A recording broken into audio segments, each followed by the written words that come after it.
Bonjour à toutes et à tous, Julien Rochin, Binas Global Dental School. Capsule dédiée aujourd'hui aux nouvelles technologies à l'heure du confinement et quelque part la chance un peu d'avoir l'ensemble de ces évolutions numériques autour de nous parce qu'effectivement en 2020 c'est bien mais il y a 10 ans, l'iPhone a 10 ans, les réseaux sociaux non plus n'existaient pas donc une opportunité pour nous de vivre cette période de confinement, que ce soit famille, équipe, patients, fournisseurs. On va faire justement un tour d'horizon de ce que voilà, ces nouvelles technos nous proposent pour un peu plus d'interaction et de convivialité dans cette période voilà, de relations sociales virtuelles.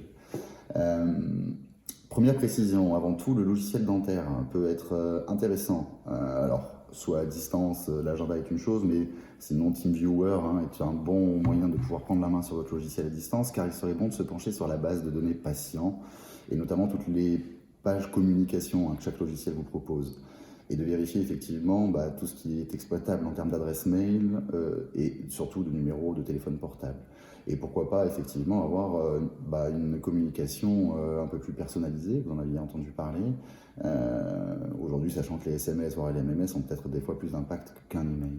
En tout cas, voilà, je vous renvoie déjà en termes de nouvelles techno à ce premier outil qui est le logiciel dentaire.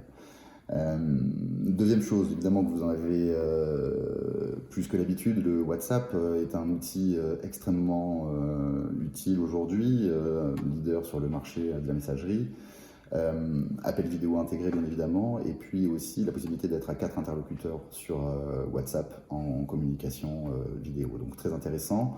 Pour ceux qui auraient des équipes un peu plus élargies, bien évidemment, et certains d'entre vous le connaissent déjà puisque en formation nous l'utilisons aujourd'hui, c'est l'application Zoom qui est très didactique, très professionnelle, une bonne ergonomie, assez simple et moderne, donc tous les cas de webconférence sont utilisés, du chat, la réunion en ligne, les séminaires en ligne, jusqu'à 10 000 participants sur une réunion.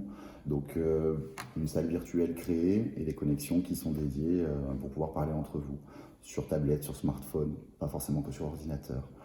Juste pour info, Zoom a gagné 2 millions d'utilisateurs mensuels sur janvier-février, alors que c'est à peu près le chiffre qu'il a fait sur toute l'année 2019. Une particularité, on va s'élargir un petit peu, Netflix propose Netflix Party, le champion du service de streaming en ligne, du streaming vidéo, propose un nouvel outil qui permet à plusieurs utilisateurs de regarder le même programme en même temps, synchronisé. Donc voilà, de recréer cette culture de groupe, de communauté très très fortement prononcée aujourd'hui.